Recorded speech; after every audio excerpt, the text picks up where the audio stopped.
Hey guys, and welcome to another episode of Fpla. Please don't forget to like and subscribe to this video. It will really help with the YouTube algorithm, and also put on notifications so that you can be notified for future videos. Also follow us on Twitter at Fpla+. If you'd like to join our mini league, feel free to join the Fpla+ Super League. The link will be included in the description below. So, how was your Game Week 9? The game week that had some people really shocked with what happened towards the end with regards to Mo Salah. And for those that never captained Mo Salah, quite a few of those managers might have not had the best game week. And the opposite for those that captained Mo Salah, either had a good game week or had a brilliant game week.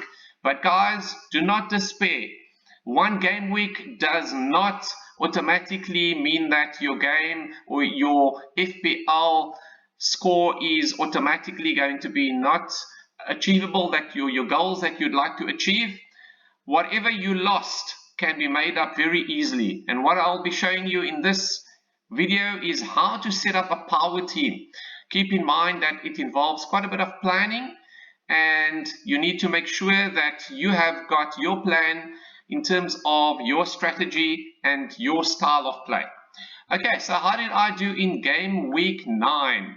As you can see, 92 points, which is compared to the average points is definitely not 20 points. Somehow this doesn't seem to have been updated, but I can tell you it is quite a bit better than the average points. However, I took a minus 8-point hit and a very small green arrow. I was about 291,000, slightly dropped to 311,000. The difference is probably about 3 points to get back to the same safety score that I had previously. So otherwise, quite happy. The transfers I did was, let's just have a look at it. It was Marcel out for James. Marcel never even started, and James had a lovely haul of 13 points. I took out Saar and put in Havertz. So that never really paid off, but that's more a bit of a longer term transfer. I also took out Lukaku while he was injured, so I was going to get 0 points for him, and had Vardy replace him. Vardy, unfortunately, precautionary came off after the first half. So I suppose those 3 transfers for the hits, if I probably had to avoid one, I might potentially have gotten Livramento's points. That was on the bench, 9 points. But nonetheless, points on the bench is not totally lost. You've still managed to get the player in. Your squad is quite powerful. So that augurs quite well. I did not take Saar out. I had Saar in. Just a small correction. I took Greenwood out for Havertz. And then just to see who else hauled. Obviously, we know about Mo Salah's magnificent haul of 24 points. And if you captained him, 48 points. Alexander-Arnold had a clean sheet as well as an assist. And then Antonio had not his best game, but still managed to actually get a goal. Rafinha, unfortunately, 1 point and seemed to be potentially injured. So everybody's just needs to keep an eye on the press conferences for him. And then Man City, surprisingly, did not keep a clean sheet. So Cancelo only a 1 point after he got a yellow card. Okay, so overall, I think I'm quite happy with that game week. So yeah, let's move on swiftly. Okay, so what is the plan for the next game week? So what I have done is, guys, I have made early transfers. Okay, and I'll tell you now what I've done and why I've done it. As you can see, I've got Chilwell in. So I brought Chilwell in. I have also brought Foden in, and I brought in Wang. Okay, so I took Alonso out for Chilwell, and in the Carabao Cup, which is currently taking place, Chelsea have started with Alonso. Chilwell was on the bench, and then On the around about 67th minute, Chilwell came on for Ross Barkley. So that's actually not a bad thing, because that augurs well potentially for Chilwell starting the weekend. James has started, but that's because Azpilicueta is injured along with Christensen. So James, hoping that he does still come off before the 90th minute, but if not, there is a chance he could still play. Depends who Chelsea decide to play in the back line. And if we look at what I have done, the reason I decided to bring in Chilwell was Alonso's price was going to fall. Chilwell's price was going to rise. I took out Saar. His price was his price was not going to drop, but Foden's price was going to rise. And then the other transfer I took out was Wang for St. Maximum, and that's because Wang's price was going to go up and I needed to fund the other two transfers. So effectively I have gained 0.5 if I take into account the price increases and price drops, and that 0.5 in terms of team value is actually quite large, and hence why I decided to take that calculated risk. And the only reason I did that was because I believe that there is a good chance Chilwell will start and a reasonable chance that Foden will start, but also he's definitely somebody that I'd like to have in for the future. So how does my team line up? So at the back, Sanchez, not going to most likely keep a clean sheet if you look at the Liverpool power attacking lineup, but Sanchez is known for saves, so he should hopefully get quite a few saves, so even if he doesn't keep a clean sheet. And besides that, I've decided to keep Sanchez after some of my followers on Twitter gave me some of their views and I agreed with them. Because if you look at these fixtures, Newcastle, Aston Villa, Leeds, even West Ham, Southampton, Spurs, it's probably average fixture, depends where they are at that time, Wolves. So quite a few fixtures that are quite good for clean sheets before, let's say, average fixtures. And then in terms of the only issue that I'll be faced with, and I'll show you what the strategic plan is, which players to bench, because if I am playing 1, 2, 3, 4 players at the back plus Livramento as a backup, and Livramento, as you can see from game week 9, he's actually quite a good starting defender. It's not always a good thing to have him on the bench, so it does leave me spoiled a bit for choice at times. But what I believe will happen is that between Chilwell and James, and possibly the odd time Foden or Cancelo, they might not always play. So if they don't all start at the same time, it does give me reasonable bench cover in Wang or Livramento. And then the players that I'm considering potentially in swapping or transferring out in futures, potentially, let's just have a look at Antonio. Antonio, his fixtures are not getting any easier. So he plays Liverpool, then okay, he's got Wolves, and then he's got Man City. Brighton might also be a tough one, then Chelsea. So potentially he's on the in terms of a possible transfer out. Havertz, I'll see how he goes. If he is still putting in a poor performance, then he might also be on the chopping block. And then Vardy, in terms of his fixtures, well, Vardy's fixtures are actually not looking too bad. You know, Arsenal, he's got a good record against Arsenal. Leeds is a very good fixture. Chelsea, that'll be a tough one, but Vardy is known to score against the top 6. So it's going to be a bit of an interesting one, what to do with him. And then Wang, he was kind of just my filler, an enabler to kind of fund the other transfers. So Wang is not always going to start. He'll probably start the majority of the fixtures, but he'll probably be occasionally rotated. But his fixtures look quite good as well. He's got Norwich there as well, so I might probably keep him up until Burnley, and after that you can see his fixtures get actually quite horrible, at least according to current form.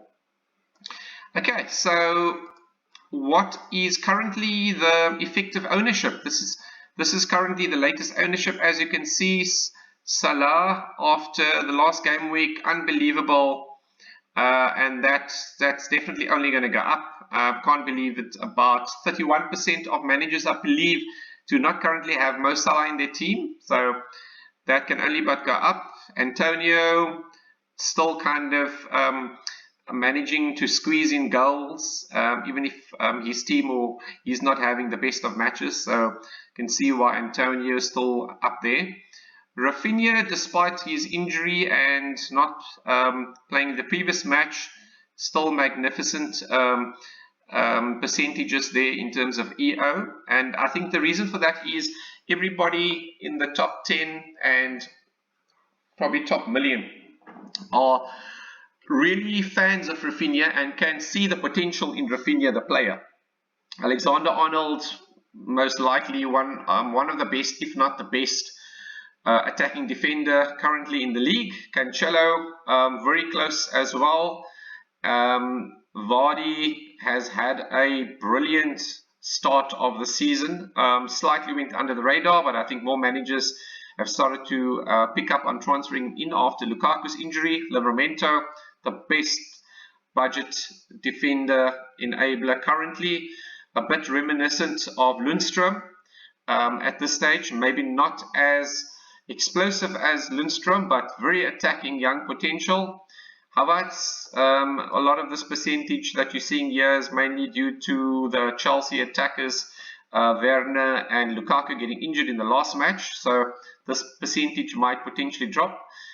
Jimenez still currently reasonably placed. His numbers has been up and down, but he's still someone that's actually quite a fan favorite. And then Ramsdale, after recent wildcards, quite a favorite goalkeeper. So he's somebody I might have eyed, but I'm quite happy with Sanchez's fixtures going forward. And then Mbeumo, unbelievable player that's hit the woodwork the most during the current season. Currently touch and go in terms of his injury, but yeah, very exciting prospect. Okay, then this is my plan currently. So as you can see, this is the current team that I've actually got starting for 10, game week 10, and then Wang that's likely to be on the bench, as well as Livramento. Moving on to the next game week. What is the plan? So for the next game week, with Antonio's fixtures that are turning, the plan is to bring in take out Michael Antonio and to bring in Ivan Toney, who has got Norwich. So rather interesting opportunity to potentially captain him. I'll still reconsider this. This is still kind of just my very rough thoughts. Mo Salah seems to be possibly a perma-captain going forward with his hat-trick against Man United. But yeah, I thought Toney might be quite interesting against Norwich. Depends on how he plays and how he plays, whether Mbeumo is fit or not. Okay, so that's the only transfer in that game week. So quite a solid team, and then there is still Wang and Livramento again on the bench. So if any of the defenders don't play, or Foden, then yeah, they will definitely be able to step up. Okay, then moving on to game week 12. What do we have? So game week 12. Okay, so Sanchez again has quite a nice fixture.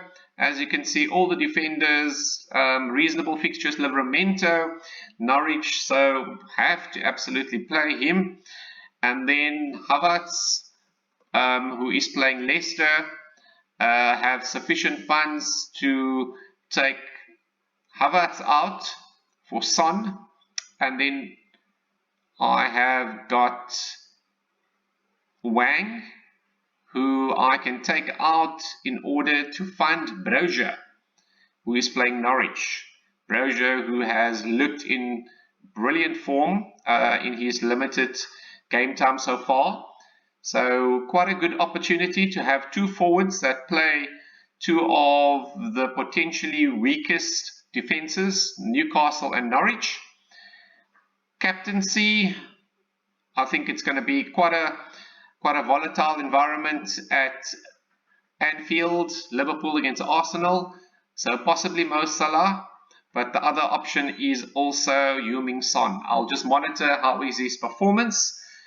So he would probably be my vice captain, monitor his performance up to then, and then yeah, he could definitely be an opportunity if you want to go slightly off the default Salah captaincy. And then yeah, that won't be my bench order, so let me just rearrange my bench order. So my bench order will definitely be Vardy, Rafinha, and then Alan. So yeah, let's just save that. So if you have a look at Gameweek 12, quite a solid team at the back. Midfielders look quite good, attackers quite good. If you've got a bench Vardy, well, then you definitely have got let's call it a favourable benching headache. Spoiled for choice, Rafinha as well. So you tell me, what do you think about this team? If this is kind of more or less works out, this is still very rough. But if this is the plan, let me know in the comments below. What do you think about this team? Do you see this as a power team, or have you got any ideas to improve on this team? And then yeah, let's just have a look at the fixtures going forward. So we're looking for all the green fixtures. So Brighton, they look quite reasonable. We look at Leeds. They are okay for a short while. Leicester look actually pretty good. That's why I'm quite hesitant to take out Vardy, and I've kept him on the bench rather. And then Norwich, for a dark horse, utter differential. Pookie could be an option if you look at some of those fixtures there. I won't be doing it, but if you really want to try something different, that could be an option. And then Spurs. Spurs are looking brilliant in terms of their fixtures. So between Son and Kane, I think one of them is definitely an option. And then we've got Wolves sort of also having two good fixtures. So I could have kept Wang, but I unfortunately possibly need the funds to fund Son. So with Son probably being more explosive than Wang, I'd rather go for Son and Brozier combination. And then Man City, yeah, absolutely brilliant fixtures there as well for quite a while. So one thing I could consider is potentially bringing in another Man City defender. Let's just have a look at Chelsea. So Chelsea's fixtures, they are not too bad, but Diaz could be an option if James is potentially rotated too much, or the other option could also be I could swap Vardy out, or Rafinha if I'm looking at Leeds. Yeah, that's not a bad option. I could swap Rafinha out during these tough fixtures over there, and I could potentially bring in and I might need some funds, but somebody sort of cheap. So yeah, so that whether that's Gundogan or yeah, somebody else in the midfield. So yeah, so that's the plan. And then if you look at price rises currently, Antonio are likely to rise. Tielemans, who's been in sublime form. Foden, who's been brilliant. Let's just refresh this again. Okay, and then we've got King, who has had a brilliant performance last game week. Mendy, goalkeeper, absolutely a beast of a goalkeeper. Cancelo, who's also had amazing form. Ivan Toney, who's also likely to rise. Hopefully he doesn't rise too soon, because I'd like to bring him in the next game week. But yeah, otherwise I'll need to think of another plan. James. So yeah, so those are the price rises for now, but keep an eye on that. And then guys, I just want to thank everybody that joined the FPL A Plus Super League. It's going so far so good. Just a shout out to some of the players in the top 10. These are the players in the top 10. So firstly, right on top, we've got Sanjay Khatri with Khatrik United. Still on top, Sanjay. Well done. You're managing to hold on to first place so far. Someone that's actually closing the gap on you is Sela Mello. Just 2 points behind you, so that's a very tight race there. Then we've got Donovan Bolstern. Thereafter, we've got Rogers Kipkamai, Jordan Awokani in 5th place, Obina Akoli 6th, Fpla Experts in 7th, Dijo King Joel in 8th, Roger Williams in 9th, and Paul Hogan in 10th. Well done, guys. Keep it up. And those that are not in the top 10, this is some motivation and inspiration to try to catch up, and you could also feature in our next video. So guys, that's my thoughts. Please don't forget to follow me on Twitter at Fpla+. I'll keep you posted as to any other changes with regard to press conferences, injuries, as well as any changes to my team. But most likely I'll be keeping the team in line with what I have shown you. It just depends if there's any major injuries or other formation changes. Otherwise, all the best for the rest of the week with your transfers, and wishing you green arrows. Cheerio, guys.